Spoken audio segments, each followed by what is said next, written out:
कृष्ण कन्हैया लाल की जय। श्री निजानंद स्वामी की, श्री प्राणनाथ प्यारे की। जुदे जुदे रंगों जोत चले, ए जो नंग हाथ मुंदरी, ए तेज लहरें कहीं उठत है, ज्यों ज्यों चलवन करे अंगुरी। ज्यों ज्यों चलवन करे अंगुरी। श्री राज्य के अब अंगों की बात हो रही है। उनके हस्तकमल का वर्णन चल रहा था। जैसे जैसे अपने अंगुलियों को चलाते हैं तो वैसे वैसे वो प्रकाश की किरणें, लहरें तो बाहर आसमान में लहराती हुई दिखाई देती है। अब वो किस तरह से समझ लें, जैसे कुछ लाइट होती है ना जो बिल्कुल फोकस करने वाली, ऐसे अलग अलग ऐसे किसी रिंग में ऐसे में कर दें तो 3-4 दिशाओं में, तो उसको ऐसे घुमाएंगे तो अंधेरे के समय पर आकाश में वो ऐसे फोकस नहीं जाएगा, तो पूरा वो नख का नूर चीर चढ़ियो आसमान में, ज्यों हक चलवन करे सव अंगुरी। तो उस प्रकार से क्यों कहूँ ज्योत नखन की, नख की ज्योति की बात क्या करें। ये सबसे आती जोर है वो तो अंगुली में, दूसरे भाग से हाथ में सबसे ज़्यादा ज्योति नख से आती है। जानो तेज सागर अवकाश में, सबको निकसे फोरा। मानो आकाश में वो तेज का सागर, तो उसमें से जो प्रकाश निकल रहा है ज्योति, तो उसका सागर लहरा रहा हो ऐसा लगता है। सबको निकसे फोरा, वो दूसरे प्रकाश को पूरे आकाश को चीर करके आगे निकल रहा हो, तो नख का नूर चीर चढ़ियो आसमान में, तो वही बात बता रहे हैं। रंग देखूं के सलू की, अब ये हस्तकमल के रंग को देखें या उनकी सुंदरता को। छवि देखूं के नरम उज्ज्वला, तो उनकी उज्ज्वल छवि को देख लें और उनकी कोमलता को देख लें। जो होए कछुए इश्क, तो इतथे न निकसे दिल। तो यदि अनुरागिनी आत्मा में प्रेम हो तो एक अंग को देखती है तो वहाँ उसको देख करके उसकी कोमलता को देखने लग जाएगी, तो उसके साथ में बातचीत करने लग जाएगी। इसमें सुंदरता कितनी है, तो उसके साथ बातचीत होती है, तो फिर तो वहाँ से इधर उधर हट ही नहीं पाती है। तो ये समझाना चाह रहे हैं। कैसी नरम अंगुलियाँ पतली, देख सलू की तेज। अंगुलियाँ कैसे नरम नरम और बड़ी पतली हैं, देख सलू की तेज, उनका तेज भी और उनकी सुंदरता। आसमान रोशनी पहुँचाए के, मानो सूरज में भरी रेजा रेज। तो ऐसा लगता है कि उनमें से निकलने वाला प्रकाश है ना पूरे आसमान तक पहुँचता है, और वहाँ से वो सूर्य के प्रकाश की भांति नीचे आता है और कण कण को प्रकाशित करता है, कण कण में टकराता है, क्योंकि कणों से भी तो प्रकाश निकलता है ना, तो ऐसा दिखाई देता है। जो ज्योत समूह स्वरूप की, सो नयनों में न समाए। तो ऐसे ज्योति पूरे समूह की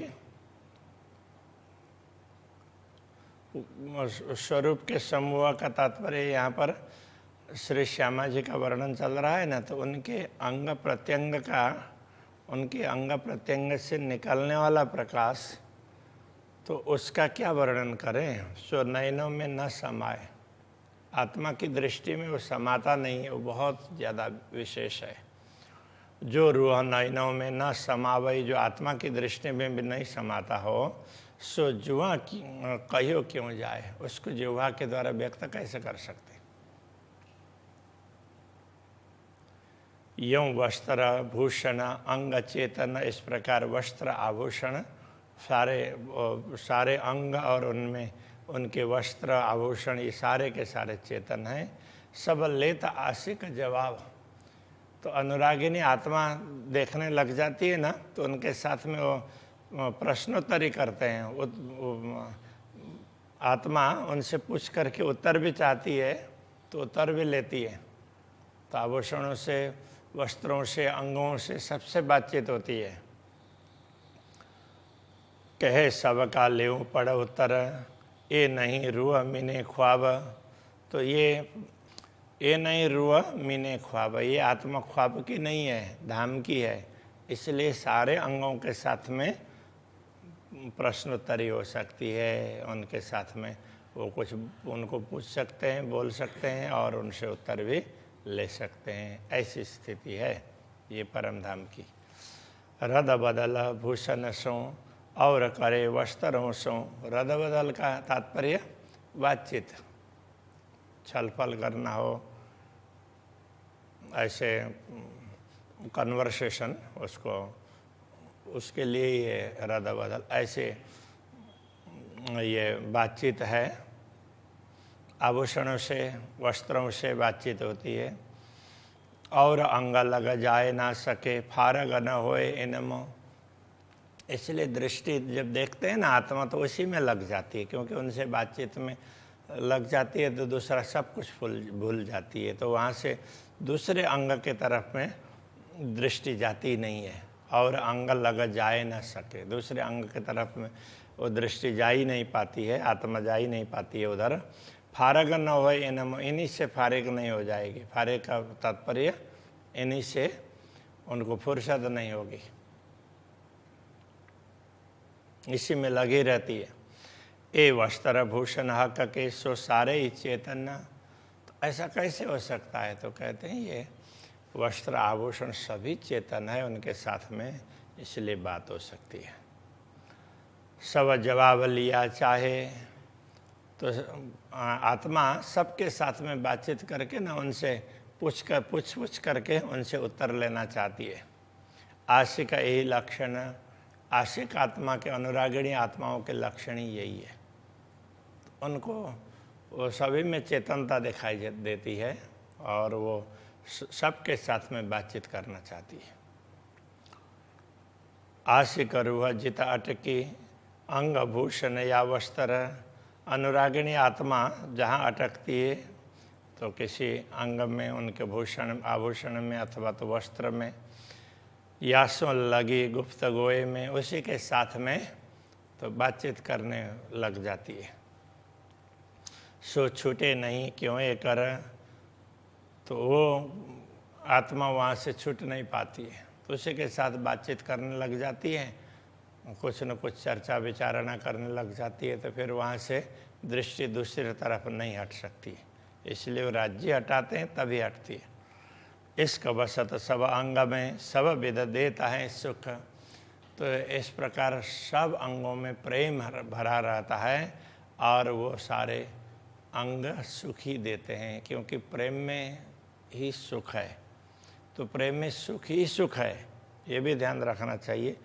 प्रेम में ही सुख है और प्रेम में सुख ही सुख है, दुख है ही नहीं। कई सुख हर एक अंग में, सो कई न जाए या मुख। तो इसलिए एक एक अंग में कई सुख मिलते हैं उसके साथ बातचीत करने से, उससे को देखने से। तो इसको शब्दों के द्वारा व्यक्त नहीं किया जा सकता है। प्रेम लिए शोभा गुण सब सुख देत पूर्ण। ये सारे अंग राज्य के हों या श्यामा जी के हों, उनमें प्रेम भरा रहता है और प्रेम में सारे गुण आ जाते हैं। प्रेम लिए शोभा गुण, गुण सारे गुणों की शोभा वो प्रेम लेता है। सब सुख देता पूर्ण, इसलिए वो सबको सुख ही सुख देता है। तो प्रेम होने से सारे अंग तो पूरे पूरे सुख दे देते हैं, क्योंकि उनमें प्रेम है।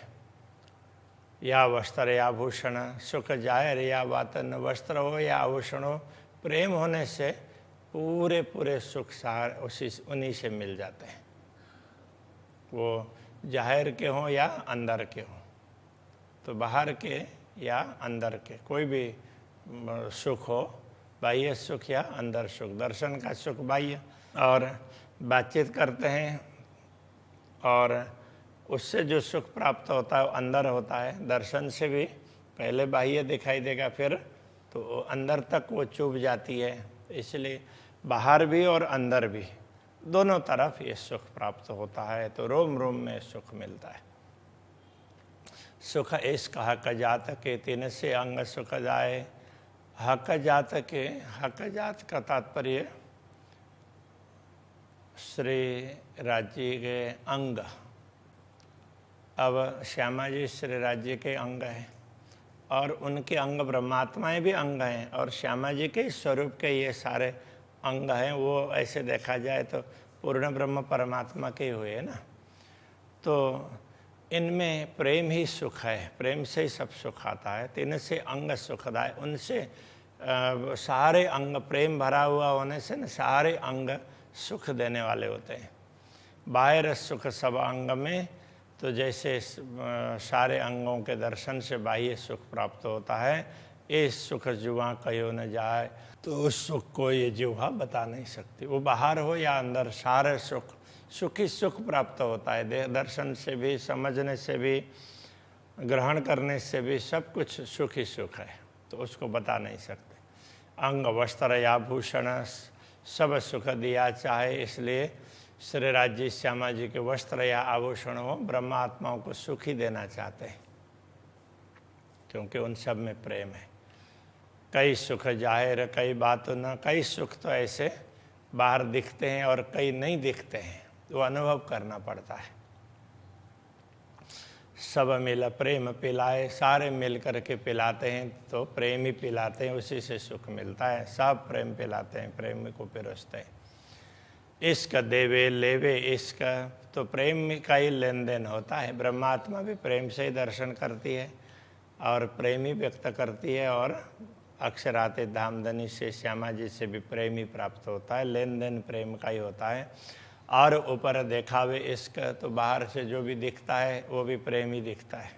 अरस इश्क जरे जरा, इसलिए परम धाम में प्रेम तो क्या है, कण कण में समाया हुआ है।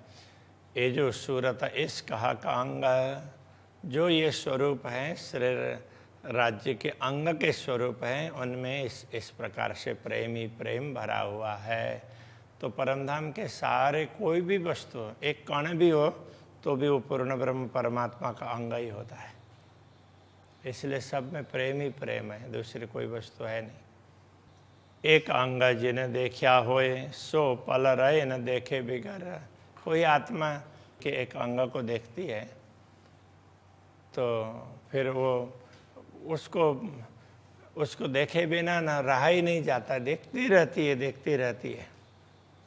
तो एक टक देखते रहना, वो घूरना और ऐसे देखते रहना फर्क होता है। घूरना तो उसको कुछ न कुछ उसमें स्वार्थ होता है, तो इसलिए वो घूरते हैं। और ये देखते हैं, एकटक देखना, तो वहाँ दूसरा स्वार्थ ना हो, देखते आनंद आ रहा है तो इसलिए देखते जा रहे हैं, तो ये होता है। इसलिए वो आत्मा देखे बिना रह नहीं सकती। हुई बेसकी न स्वरूप की, रुआ अंग न्यारी रहे क्यों कर। इन स्वरूप को देख करके आत्मा को बेसकी, कोई किसी प्रकार के संदेह नहीं होता, निश्चिंत हो जाती है। उनको दर्शन करते ही उसको एक प्रकार से शांति मिल जाती है। तो रुआ अंग न्यारी रहे क्यों कर, तो आत्मा इन अंगों से अलग कैसे हो सकती है। सब अंग दिल में आवते, सारे अंग हृदय में आकर उतरते हैं। बेशक आवत सूरत, और तो उनका स्वरूप पूरा पूरा स्वरूप भी और अंग अंग भी दिल में उतर आते हैं। हाय हाय रुआ रहता इत क्यों कर, आए बेशक ये निश्वत। ऐसा संबंध ये अपने ये तो सारा हमारे साथ में संबंध है ना, तो वो हमारे दिल में उतर आए तो फिर तो ये शरीर अभी तक कैसे टेका है। कहने का तात्पर्य आत्मा इस शरीर में कैसे रह रही है, उसको तो शरीर को छोड़ करके तो इन स्वरूप के उसमें चला जाना चाहिए, ऐसा कहना चाह रहे हैं। चारों जोड़े चरण के ये जो अरस भूषण, अब चरणों की बात कर रहे हैं। परमधाम के ये आभूषण हैं चरण के, तो ये 4 जोड़े हैं, तो एक पैर में 4 और दूसरे पैर में 4, इसलिए वो चारों जोड़े ऐसा कर देते हैं। ये लिए हृदय मैंने इन सब को हृदय में लेकर के आवत स्वरूप पूर्ण, उन सब को हृदय में लेते हैं तो पूरा पूरा स्वरूप आता है। ये चरणों को जब हृदय में धारण करते हैं तो हमारे पास में चरण आ गए तो सब कुछ आ गया ना, इसलिए वो चरण की बात करते हैं। सतगुरु चरण को क्षेत्र है, ये भी इसीलिए कहा कि चरण आ गए तो सब आ गया। तो सतगुरु के चरण को हमने अपना लिया तो सतगुरु को हमने अपना लिया। ऐसे पूर्ण ब्रह्म परमात्मा के चरण, ऐसे ही पूर्ण ब्रह्म परमात्मा के चरण श्री श्यामा जी के चरण हमारे हृदय में आ गए तो उनका पूरा पूरा स्वरूप आ गया। तो चरण का ये महत्व है। ए शोभावत इन चरण को ए भूषण सब चेतन, तो ये ऐसे दिव्य चरण को सुशोभित करने वाले ये आभूषण है, ये भी चेतन है। अनेक गुण या के जाहिर, उनके अनेक गुण हैं, वो प्रत्यक्ष रूप में दिखते हैं, और अलेखे बातन, और अनेक गुण हैं वो दिखते नहीं हैं, अनुभव करना पड़ता है। नंग नरम जो तातंत, तो उनमें जो जितने भी रत्न हैं वो सारे बड़े कोमल हैं और तेज वाले हैं, और अतंत खुशबू उसमें से सुगंधि निकलती है। ए भूषण चरणों शोभित वाणी चित चाई बोलत सोए, ये आभूषण चरणों में सुशोभित हैं, और जैसे मीठी वाणी हम चाहते हैं ना, इस प्रकार के मधुर वाणी बोलते हैं। गौर चरण अति शोभित, तो ये चरण बड़े गौर हैं और बड़े सुंदर हैं। और श्रृंगार आभूषण शोभित, इन विभिन्न प्रकार के आभूषण वगैरह, श्रृंगार वगैरह ये सब सुशोभित है।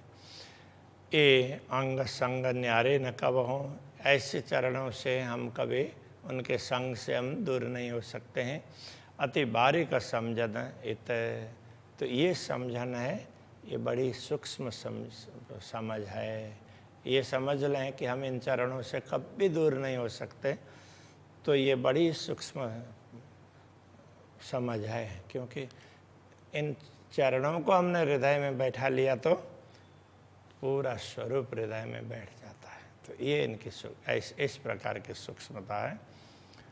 एठ और आशिक न की, आशिक की जो अरस की जो अरवाह, आशिक अनुरागिणी आत्मा के लिए तो ठिकाना ही उसका यही है।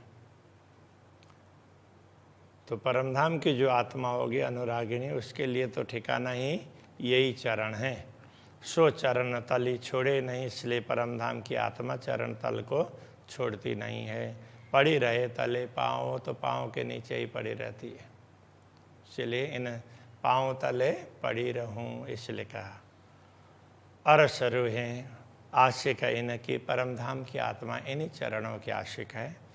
जिन पायो पूर्ण दाव, तो जिन्होंने पूरा दाव का तात्पर्य एक प्रकार से अवसर, मौका, जिनको ये मौका मिला है वो क्यों छोड़ेगी। ठौरना और रूहन को, आत्मा के लिए दूसरा कोई ठिकाना ही नहीं है ब्रह्मात्माओं के लिए, यही चरण है। जाको लगे कलेजे घाव, जिनको समझ में आती है और जिनके हृदय में ये बात चुभती है, तो उनको ये समझ में आएगी कि इन चरणों के अतिरिक्त कोई ठिकाना नहीं है। कई रंग नंग वस्त्र भूषण के, चढ़ी आकाश जो तलहर, तो ऐसे विभिन्न प्रकार के रत्नों के, इन आभूषणों के रत्नों के रंग तो पूरे आकाश में छा जाती है। उनकी ज्योति है ना, आकाश में छा जाती है, उसकी तरंगें ऐसे आकाश में तरंगित होती रहती है। जो ज्योत नख चरण की, मानव चीर निकशी नहरा, तो इस तरह से इन चरणों के नख से निकलने वाली ज्योति है, मानो चीर निकशी नहरा, तो जैसे वो प्रकाश की नहर पूरे चीर करके निकल रही हो न, तो उस प्रकार से निकलती है। तो ये कहना चाह रहे हैं। श्री कृष्ण कन्हैया लाल की जय।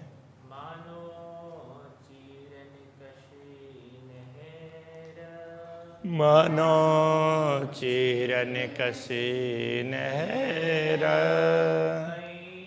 रंग नंग वस्त्र भूषण के कई रंग नंग वस्त्र भूषण के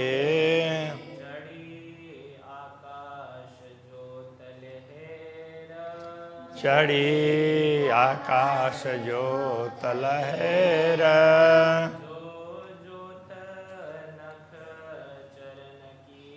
जो जोत नख चरण की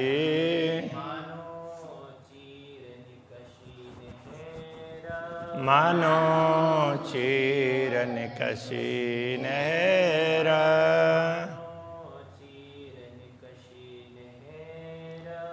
मानो चीर निकसी नहर